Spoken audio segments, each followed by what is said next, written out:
तो अगर हम ब्लैक क्लोवर में बिगेस्ट मिस्ट्रीज की बात करें तो उनमें से जो एक नाम है वो एडम मलिक का भी जरूर होगा, क्योंकि इस करैक्टर के बारे में हम बस यही जानते हैं कि ये करैक्टर एक डेविल है और ये लूसीफेरो के लिए काम करता है। अभी तक हम इसके जो ट्रू इंटेंशन है, इसकी जो पावर है, उसके बारे में कुछ भी नहीं जानते हैं। और जब से यूकी तबाता ने इस करैक्टर को सीरीज में इंट्रोड्यूस किया है तो तब से लेके अभी तक इसने कुछ भी नहीं किया है। इसने बस एक ही काम किया है, वो है ऑब्जर्वेशन। जो भी फाइट होती है वो इसे दूर से देखता रहता है, चाहे जो इसके साइड के बंदे हैं वो जीते या फिर हारे, इसे कोई भी फर्क नहीं पड़ता है। और यही सारी चीजें मिलकर इस कैरेक्टर को एक काफी बड़ी मिस्ट्री भी बनाती हैं। और मुझे लगता है कि ये जो बंदा है वो काफी ज्यादा बड़ा और काफी ज्यादा बुरा कुछ प्लान कर रहा है, और हो सकता है हमें कुछ प्लॉट ट्विस्ट भी देखने के लिए मिल जाए। तो आज की वीडियो में हम इसी टॉपिक के बारे में बात करेंगे कि ये जो एडम मलिक है वो है कौन, इसके जो इंटेंशन है वो क्या है। और तुम्हें पता होगा कि यूकी तबाता डेविल माइथोलॉजी से काफ़ी ज़्यादा इंस्पायर्ड है, और ये करैक्टर भी एक काफ़ी रियल लाइफ मतलब जो माइथोलॉजी है उससे इंस्पायर्ड है, और उससे इस करैक्टर से रिगार्डिंग काफ़ी सारी चीज़ें भी हमें पता लगती हैं जो हम इस वीडियो में बात करेंगे। पर उससे पहले तुम वीडियो को लाइक कर दो, चैनल को सब्सक्राइब कर दो और एक बात को अपने दिमाग में डाल लो।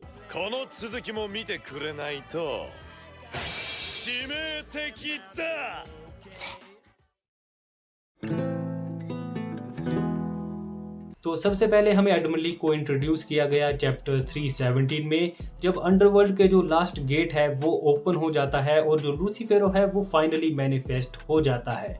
और तभी हमें ये जो करैक्टर है एडम मलिक वो भी पहली बार सीरीज में दिखाया जाता है। और इसकी इंट्रोडक्शन के साथ हमें इतना तो कंफर्म हो जाता है कि ये एक चिल गाय है, ये ऐसे ही रैंडमली किसी के ऊपर भी अटैक नहीं करता है, क्योंकि इसके जो इंटेंशन है वो कुछ अलग ही है। और इसका जो करैक्टर डिज़ाइन था वो भी काफ़ी ज़्यादा क्रेजी था। इसके जो हॉर्न है वो एक गोट की तरह है, और इसके जो शरीर है वो एक तरीके से पीकॉक की तरह है। और कई फैंस को इसका जो करैक्टर डिज़ाइन है वो नैरो की तरह लगा। मैंने एक वीडियो बनाई थी जिसके नीचे बंदा कमेंट कर रहा था कि ये नैरो है क्या, और गाइस मैं सोच रहा था कि ये क्या बोल रहा है भाई। और इसके बाद हमें एडम मलिक चैप्टर 322 में दोबारा से दिखाया जाता है। लूसीफेरो एडम मलिक को बोलता है कि मेरी मदद करो, पर गाइस ये आराम से बोल देता है कि आई एम नॉट इंटरेस्टेड, और फाइट को देखने में इसे ज़्यादा मज़ा आता है। और इसके पीछे रीज़न ये था कि जो लूसीफेरो था वो बस अपनी 50% पावर के साथ मैनिफेस्ट हुआ था, और जो डेविल होते हैं वो बस पावर को ओबे करते हैं।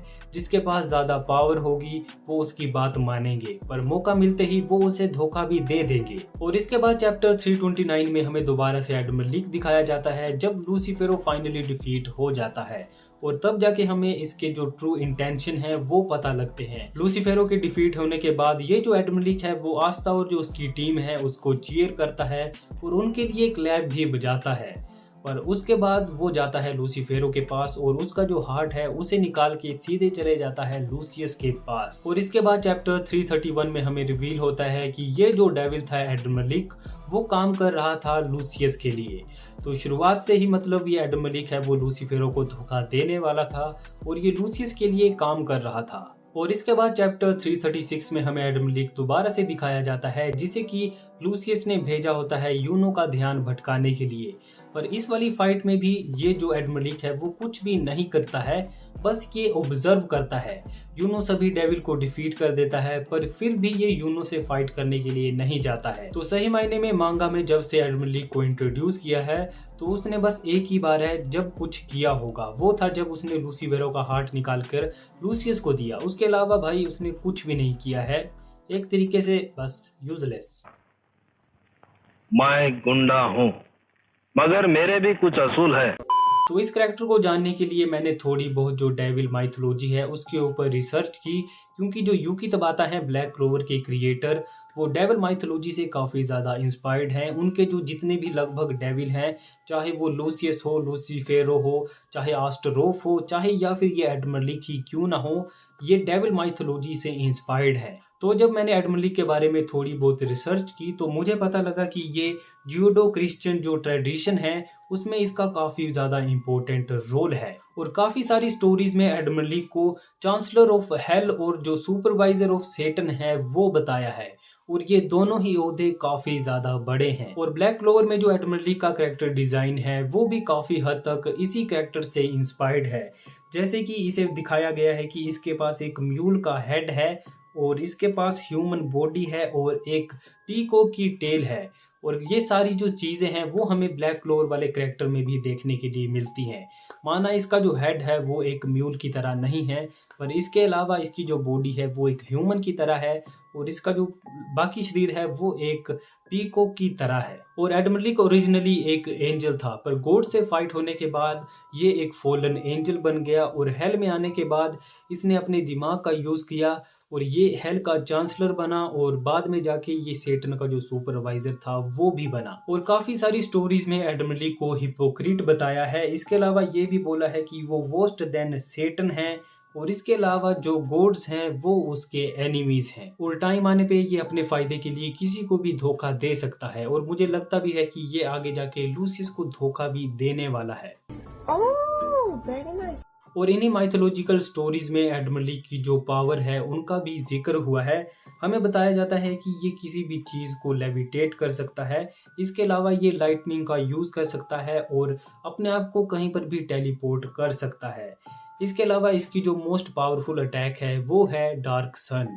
तो इसके पास एक फायर जैसा अटैक है और ये इतना ज़्यादा खतरनाक है कि इसका एक बार पृथ्वी को डिस्ट्रॉय कर सकता है। तो ये जो जितनी भी स्टोरीज हैं उनमें हमें काफ़ी बार जो फायर स्पिरिट है या फिर जो हीट है या फिर जो हेल है उसका काफ़ी बार जिक्र हुआ है, जिससे कि मैं 90% श्योर हूँ कि इस एडमिरल ली की जो पावर है वो फायर से रिलेटेड ही होने वाली है। तो मोस्ट प्रोबेबली यूकी तबाता ने जो एडमिरल ली की इंस्पिरेशन है वो इसी वाली स्टोरी से ली है और आगे चल के हमें यही पावर देखने के लिए मिल सकती है।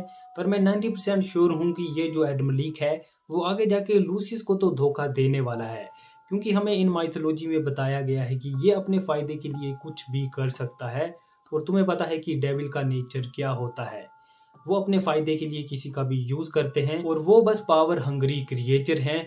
तो गाइज आज वाली वीडियो के लिए बस इतना ही। मुझे जितना पता लगा इस करैक्टर के बारे में मैंने इस वीडियो में बता दिया, पर आप भी अपना ओपिनियन कमेंट सेक्शन में शेयर करना मत भूलना और मुझे कमेंट सेक्शन में ये बताना कि आपको क्या लगता है, ये जो एडमिरल ली है वो आगे चल के कुछ करेगा या फिर ये पूरी सीरीज में चीज़ें ऑब्जर्व ही करता रहेगा। और इसके अलावा मेरे चैनल पे तुम्हें ब्लैक क्लोवर से रिलेटेड काफ़ी सारी वीडियो देखने के लिए मिल जाएंगी, तो उनको भी चेकआउट कर लेना।